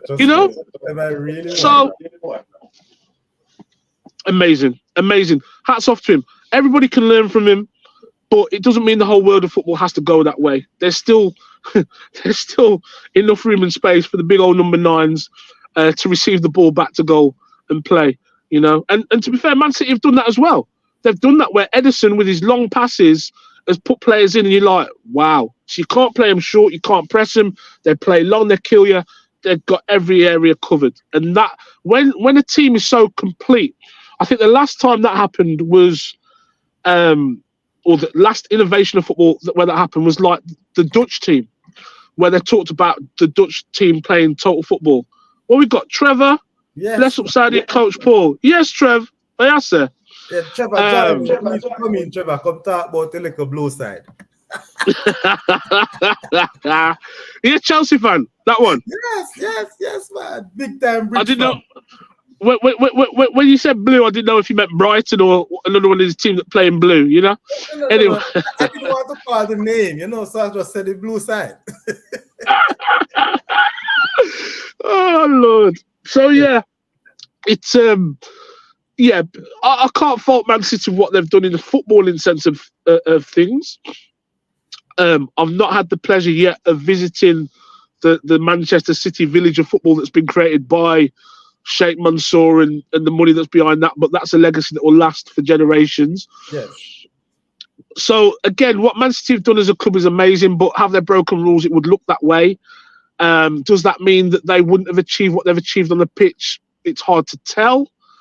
But as it stands, as we are today, what they've done is amazing as a football team, because as I said, to win a treble and come back and then win a league, your domestic league, because bottom line is, everything else is great, but to win your domestic league, that says that you are the best in your league, and league matters more than cups. Cups are great. Even Champions League is great. European Cup's great. But how many teams have won, say, European trophy and gone on to do nothing else? West Ham, an example. This year, they won the Conference League, done nothing, you know, not torn up any trees this year. So, again, winning the league consistently after a difficult season, winning on three kind of attack fronts against a very strong opposition in terms of domestically and even in Europe. You know, again, you know, they've won that trophy in front of Real Madrid and stuff like that. You know, these are big things, big things. This year, they just couldn't get over the line. Paul, in that statistics that I want to share. I don't know if you recognize, yes, or even follow the statistics of Man City this year. Man City won the league 2 points over Arsenal, and is it what, 9 above Liverpool or something like that, or 7? But the interesting point about it, they won the league, and they never beat the second or third place team. No, you don't need to. You don't need to. And again, Kev, this is something I've said for years about any football. When you're up against the team that's your rival, that's fine if they take points off you. You're relying on other teams to take points off them. But what you mustn't do is slip up when you play them, because then you're giving them the advantage back. Right. And that's what Manchester City have looked at. They've thought, hang on, yeah, Liverpool are going to come for us in a game. Arsenal are going to come for us in a game. Even Chelsea are going to come for us, because we've got players who've gone both ways. It matters. It's almost like a local derby because they used to play for us. They ain't going to want to lose against us out of pride. So those are going to be difficult games. We know that. But can we beat every other team? Can we beat every other team? No. And Guardiola's looked at his men and his team and thought, yeah, we can. So he's never been worried, in my opinion, because he knows everywhere else he can get points. Burnley, points. Sheffield United, points. Forest, points. He knows he was going to get them points. You know? So, again, yes, you don't have to beat your major competition unless it comes down to that very small margin where if you beat them, you win. If they win that game, they win. But if you look at it, Arsenal were in the driving seat because Arsenal had the better goal difference, if I'm not mistaken. Yes. No, they're goal difference, you know. They're the same goal difference now, yeah. But they were about 3 or 4 games before the end of the season. They were ahead. Yeah. Okay, so again, because this, I think it happened in the Women's Premier League where Chelsea won it, and they had to score so many goals in the last game of the season, and they won it on goal difference or something like that. I forget exactly. I thought Man City would have won the Women's Premier League. Yeah, well, no, not unfortunately not. Oh, But again, this is where, for me, I don't know because I'm not talking to the man. Maybe one day as a coach, I'll get the chance to meet him. But I would love to ask him if these are all the things he considers, i.e., I don't need to worry about that game or the performance in that game because as long as we don't drop too many points, I know we're going to get points everywhere else, and as long as we do that, we win. You know, you know, and if yeah. interestingly, Paul, Man City they drew 7 games, last 3. Hmm. Arsenal drew 5, last 5. Hmm. Liverpool drew 10, last 4. Yeah. So, what would have been Liverpool downfall? There are so many games that they had a chance to win. Okay. Have given away 2 points. Those were Correct. crucial points. Crucial. While City, yes, also gave away some points. Yeah. The point I'm making is the conversion rate from winning Yeah. to losing, or winning to a draw. And as you mentioned, as long as you don't lose, it's very, very important. Hmm. And you can see the levels of the top 3. City lost Yeah. only 3 games. Yeah. Arsenal lost 5 games. Liverpool Yeah. lost 4. Yeah. And that's why they were there. Hmm. But congratulations again to City. But let me ask you Yes. though, what if Go on. the courts should have ruled against City? What would have happened? Well, I mean, Would we have a change in the title? well, listen, I mean, again, something that I love and follow as well as football is F1. And we had a travesty a few years ago that a certain team has kicked on from and a certain team has still not recovered from. And nothing was done then, even though, investigations were done. There was talk of things going to the Court of Arbitration for Sport. Didn't happen as far as I know. If you go to that level of then repealing titles and taking titles off teams, it would make a farce of the league and the integrity of football, I believe, because then you have to do a count back because you're then going to say, hang on a second, if we're going to deduct points from them because we believe they had an unfair advantage, therefore they've not won the league, what if a team that got relegated then says, hang on, when they beat us, the points they took off us is the difference between us staying in the league and being relegated. Mm-hmm. Where do you stop? Because then you've got teams already relegated playing in another division, already competition is already going on, and so on and so forth. Where do you stop? It's just impossible. So, from my own thought process is that it can only be a fine, and a stringent fine. But then the problem with a fine for Man City is, with unlimited resources as they have through their backing, it's not really going to have the penalising effect that it should. A bit like when there's a racism issue and a club gets fined, I don't know, 30 grand. £30,000 football club is peanuts. To a top level football club, it's peanuts. So again, or even to an international federation, it's peanuts. So again, you have to think of what sanctions can be put in place that either equalise or do something that means that other clubs look at that and think, okay, we don't want to be in that situation ourselves. I don't know what that is yet. I haven't worked that out. But again, it's a very fine tightrope because again, 150. Because remember, some of those 115 things I've not read what they are. I haven't got the time in my brain to even look at it. I just really don't care. I'm just about what happens on the pitch.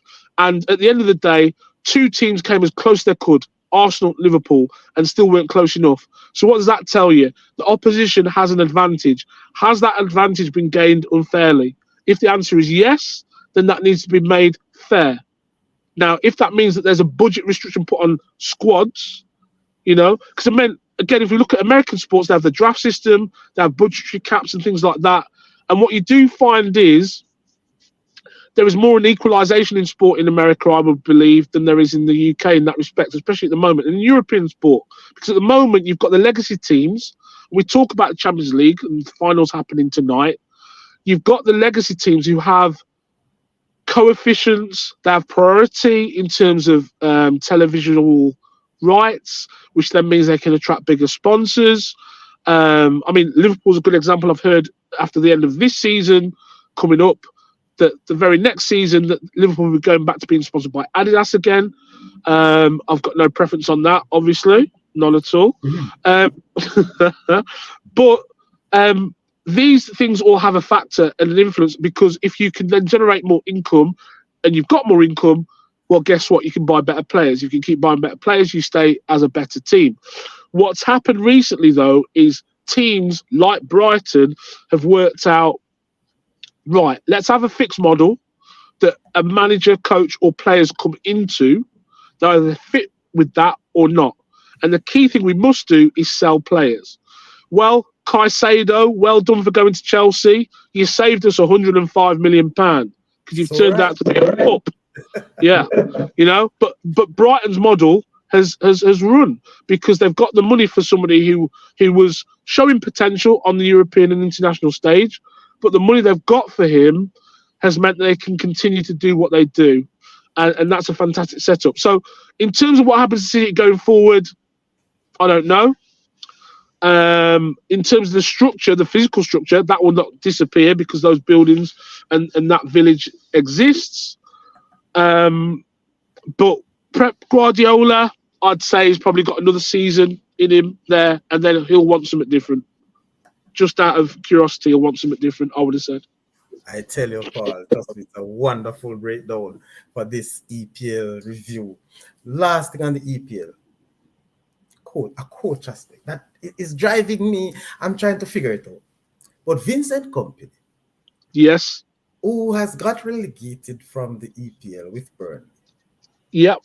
I understand now is the new Bayern Munich coach. Correct. So I understand it too.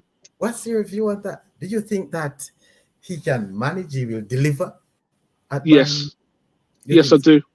Yeah, because what gives me that confidence? Mm-hmm. Quality is quality, Kev. And, you know, sometimes when you know something's right, you have to stick to your principles, even if what you're using or have around you makes you doubt yourself to a degree, but you think, no, I know what I'm doing is right.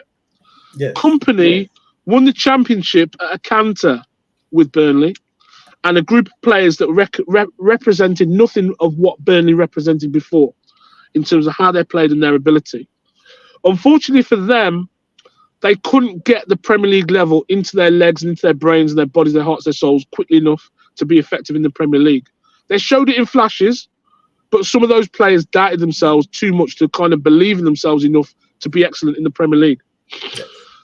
However, a good coach is a good coach. An example of that is Unai Emery. Good coach is a good coach. Now you've got a good coach in a good league with good players.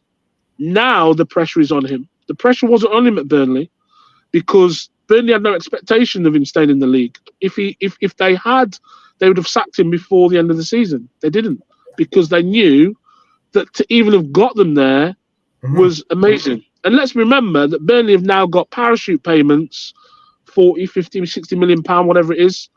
That's not going to hurt their balance sheet at all. So they're in the Championship in good health, yeah? And let's remember with Sean Dyche, they were doing that. They were yo-yoing. They were going up, couple of seasons coming down, going up, coming down. Sure. Yeah? So that's not anything new. Vincent Kompany is a winner. He's won the league how many times in Man City? He knows how to win. He knows what it takes. He's also played in a team that's one of the best football teams there's been in Man City. So he's now got an opportunity as a coach to be in an environment where there has been success in the past. They know what success looks like, feels like, and they've looked at him and thought, this guy, irrespective of where his team has ended up, you know, if you give me a hammer and then say, right, with that hammer, Paul, try and saw a piece of wood. I can't saw a piece of wood with a hammer. You know, you got to have the right tools. So Yes. now is his test. Yeah, he's got the right tools, in my belief, and I think it'll be excellent. So then, Paul, Mm. would you take him to Liverpool? Would you accept a Vincent Kompany as a Liverpool coach? Yeah, why not? Because football is fickle. Let's remember that, Kev. Football's fickle. If Rafa Benitez can go and manage Everton, you know what I mean? Come on. I'm not talking about the rivalry here. No. I'm talking about the perceived quality of the coach. Oh, well, yeah. I mean, I don't doubt. I mean, again, if you look at the players that he brought into Burnley, so what were there before were tried and trusted professionals who knew how to play. Yeah. The Jack Corks of this world and the Chris Woods and, you know, solid professionals, not necessarily great flair, but just solid, steady, right? He brought in young players with ability, with skill, with athleticism, and he destroyed the championship. He literally clocked it. It was like on FIFA. He was like, yeah, too easy. But the level between the championship and the Premier League is so vast now. I mean, example of that is the fact that the 3 teams that came up last season went back down. Didn't matter how hard they fought, went back down.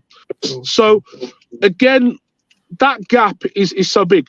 But as a manager, Kompany, every press conference where he got challenged on it, he would not change his style of play. He wouldn't do it. Because to him, he believed in it. He just realised and knew from the get-go that the players have got to believe in it enough to be successful in it. If they don't believe in it and trust it, they'll have doubt. And when that doubt creeps in, players with experience will smell the fear in the players and they'll capitalise. And that's what happened. Because there were times when Burnley were like 2-0 up in games and lost the game 3 and 4-2. If you get 2-0 up in against the team, there's a reason why you've done that. It's then about the mentality to hold on to what you've got. And it's hard to do. It is hard to do when you go in front. But again, that's about belief and doing your jobs. I said that would have been the last one. But Paul, I can't stop. But, you know, Liverpool is your team. Liverpool is my team. Yeah, man. Slap. Talk to us about your new coach. You're not excited. You're killing me, you know. Are you not excited for your new coach? Do you know what it is? I'll be honest with you, right? Okay, here's the thing, right? I follow the Premier League, right? Yes. Because my team's in the Premier League. I glance over the Championship from time to time. League 1 and 2, I don't even know that you exist. And as for the Vanarama Vauxhall Conference, whatever that is, I ain't got the time. I can't tell you a thing about the guy except for the fact that Liverpool have signed him. I don't know if he's good. I don't know if he's bad. What I will say is, in recent years, the management structure at Liverpool have made good decisions, players and staff. We are in a Manchester United position where a strong figurehead coach, manager, leader of the club is leaving, and that creates a vacuum. And whether or not that guy can fill the vacuum. Listen, this is where Mr. Alonso was clever, Xabi Alonso, because he knew. What decision? I ain't following Klopp. I might go there eventually, but I ain't following him because the wake that man is going to leave behind, if I get caught in that wake, I'm going to drown. And I just hope our new manager is a big enough personality, or maybe not. He don't need to be big personality. That's the wrong word. I just don't. He has the attributes to do what he needs to do, which is to follow his own path, because he can't come in there and try and be Klopp. Don't try and be somebody else. You can only be you. I said this to a coach. We played a game. It was the Derby City Church League, Sherwood Football Club versus New Life Christians. I was helping out New Life Christians with a bit of coaching.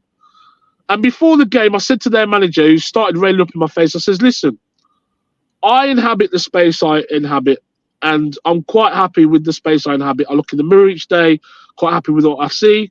I might not be an Adonis. You see the belly there? That's fine. But I own the space that I'm in. I own the statements that I make, and I back anything up I say.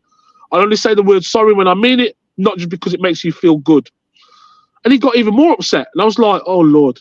So, sometimes you have to know what you stand for and stay true to that. And if you do, you will be successful. It might not be immediately. It might take 1 year, 5 years, 10 years. But you need to know what you stand for. Like when me and Rory went into Boros Victoria, the club was all over the place. Literally all over the place. The stuff we had to sort out just to get the team playing, unbelievable. But once we did, and we brought in like a 3-5-2 formation, we got success out of a group of players. A nice set of lads, but maybe too nice. Didn't have the killer instinct. And then we had to bring in a striker, and we did. And we got some success. Not as much as we wanted, but we got some success. So, but you have to know what you stand for. You have to know what you believe in. And especially when you're coaching, it can take a season to make a change with a team. So when you come into a club, you have to know what you're trying to achieve with them, Sure. Now, if what's his name? Slot? Yes. SLOTT? 1T. 1T. Slot. So he's going to slot in. You better be. Falling seems like you have no level of excitement, no belief right now. I don't know him. I don't follow the Dutch league. Research him. No, man, I ain't got the time, Kev. I've got a full-time job as well as all the things I do, and I'm trying to run a marriage as well. I say run a marriage, partner in a marriage. You know what I mean? I can't say I run a marriage, can I? You know what I mean? I'll have all the we twos after me now. Look at him. Look at him. He's a misogynistic man. He's running his marriage. Oh, Lord. No, serious. Get back to... With all due respect, Paul. Yeah, go on. Just drop Liverpool like that, yes? And, I mean, there's this transition that you need to get up to speed.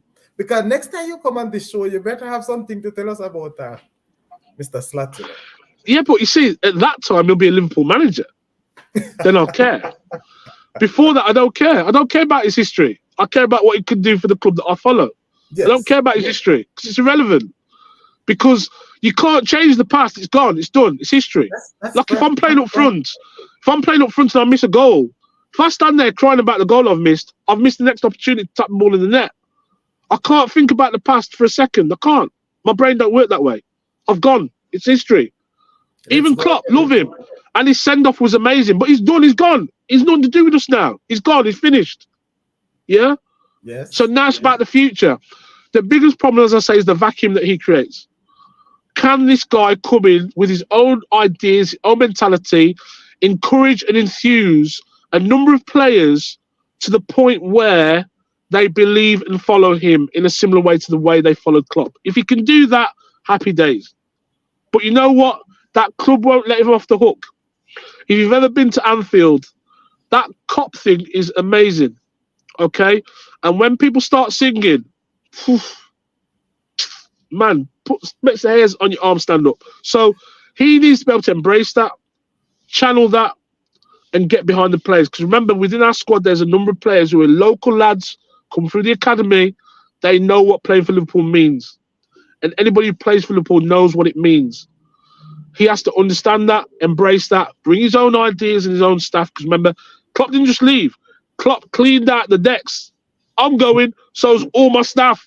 Took everything. You know what I mean? Everything. Even his teacup. Yeah. So we'll see. But until he starts coaching the team, training the team, it ain't nothing to me. I don't follow Dutch football. For goodness sake, what was it?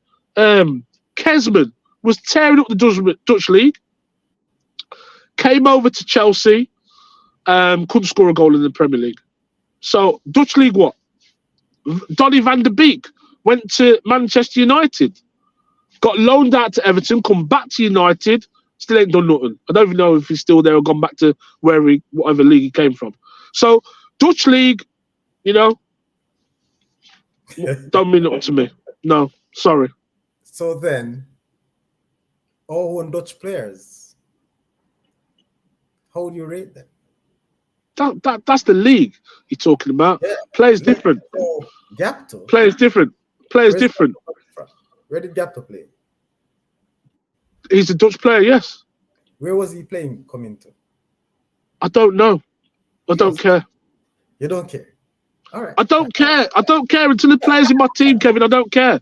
This is our coach. I don't care about players' history. When I see a player on the park, and I give them a number and I say, come and train with me and join my team, it's because I see something in them. I don't know what they've done before. I don't care. But if I see something that's good, I want them in my team. The point I want to make, yes, just to say you have called some players' name who played in the Dutch league, came to the Premier League, and failed. And you're right, they have done nothing. But the point is, very few players from other leagues actually came in at the same time in the EPL and just hit the road running. True. I'll give you that. It's hard. It's a hard level. Yeah. Yes. The standards, the hype that is within this EPL would have put a lot of players under big pressure. It's true. Perform. But Paul, it's true. It was a pleasure. Who will win the Champions League later today? So who we got? Who we got in the final? Remind me. Oh, Madrid and Dortmund. What's the Champions League in your neck of the woods, Paul? Isn't it at Wembley Stadium this year? Yeah. Okay, so you'd love to be there. Yeah. Have you been to Wembley? No. As close as possible to my TV. Okay, why am I not there? Because to be fair, yeah, I ain't got an excuse. I ain't got an excuse for not being there. But to be fair, if I was to try and get there now, between the traffic and the cost of a ticket on the day, no chance. So I'll watch it on my TV at home and put my snack bar out with some Doritos and Cadbury fingers and things like that. My God. But I don't drink, so I have a snack bar, hence the belly, you know? You know what I mean? Somebody said to me last night, so I was playing five-a-side, veterans five-a-side at Willows Sports Centre in Derby, and somebody said to me, Paul, you've got like a beer belly, you don't even drink beer. I was like, yeah, thanks for that. Cheers. Yeah, for me, it's all the sweet stuff and the savoury stuff, you know? You need some good old Jamaican white rum, Paul. Just a sip. Send me some. No problem. Well, you have to prove to me that you'll be drinking it, you know. So, okay, tonight's final. Real Madrid and Bayern Munich? No. Real Bayern Madrid, Munich? Dortmund. Okay. So, Dortmund.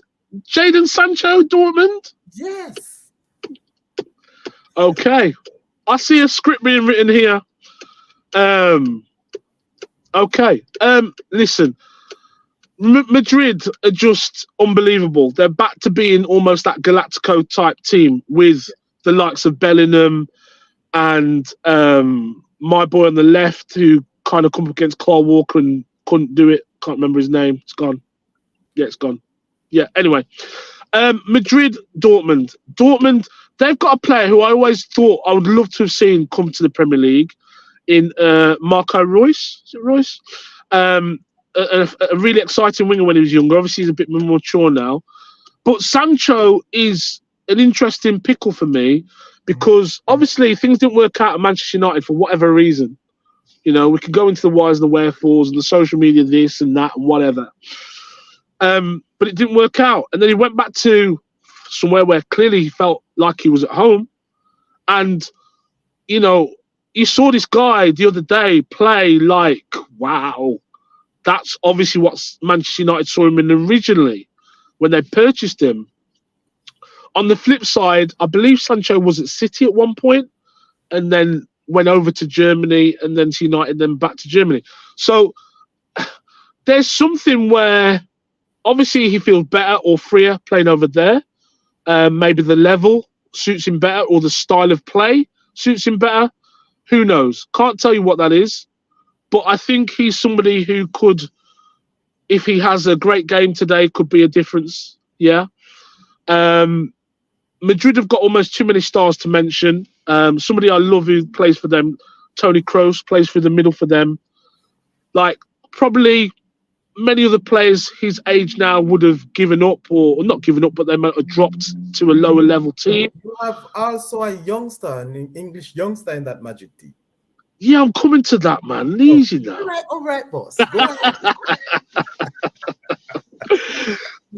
And like you say, sorry, All right, my Trevor, chest has been plaguing me past couple of weeks. So we've got Toni Kroos, amazing midfielder, and then you come on to we'll fast forward. Then you come on to this young lad, this young lad with two fantastic parents, a very skillful brother who some people argue could be better than him, in Jude Bellingham, who has joined Madrid and just took them by storm. Unbelievable. And if he has his way and the fate of football gives England some justice, maybe, he will be a really influential player this summer in the Euros, and maybe even be the difference between England winning the Euros and not. I think the last time that happened, we were talking about a player like Wayne Rooney, and when he broke his metatarsal, how that basically meant the difference between England doing anything in that tournament and not. But for me, just an unbelievable debut season at Madrid. Just crazy.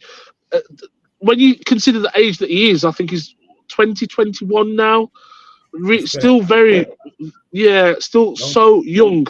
But in terms of footballing maturity, no, he's not 20. He's not 21. His footballing brain and maturity is well advanced of his actual biological years.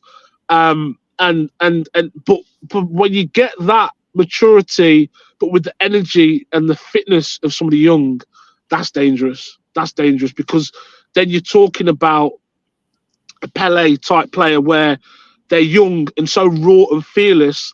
They do things that just aren't even in the coaching manual, because they're just thinking, they're just free in their brain. They're not hampered by the baggage of injuries and 10 different coaches over their career that have told them do it that way, do it this way, and in the moment they can't think what to do. So Madrid for me have to be favourites. We've seen some amazing finals with Madrid in. Steve McManaman, ex-Liverpool, scoring amazing goals. Zinedine Zidane up at Hampden Park scoring an amazing goal, I think it was. Madrid are a machine. I mean, they've won more Champions League than everybody and more than some teams put together. When you put a few together, they just keep winning it. They know how to win it. And it's going to take a lot to stop them. So my prediction would be, I don't know. No, I've got. Let me give you one. Let me go. I'm going to go 4-1 Madrid. Wow. There you go. I'll put it out there. 4-1 Madrid. I can't go with you. As a Liverpool fan, we should be looking the same direction. Yes, football direction, that is. But I think this afternoon, Dortmund will win 2-1. Okay, so what you're saying to me is all the ability and the attacking prowess that there is within Madrid, that they're only going to score one goal in 90 minutes of play. Yes. Okay. I'm going to stick with my 4-1 for Madrid. They have done that in the last Champions League final they played. Listen, don't get me wrong. Dortmund are stubborn, and the teams that have been knocked out by them through the campaign have witnessed how stubborn they are. Yes. But Madrid have got magic. They've just got something. They've just got something. I can't explain what it is, but they've just got something, Kevin, that just moments. They just create moments where the most organised, the most stoic team, which, they're going to come up against that. I'm just with Madrid for tonight. Yeah, 4-1. I'm going 4-1. All right. Good one. So, Paul, what a morning, what an afternoon this has been, people. It's a pleasure again, yes, having Paul on the set, and I'm sure you must have been entertained. I've gotten the text messages, Paul. I don't know why these Randys and so on. Randys was afraid to come on the show, you know.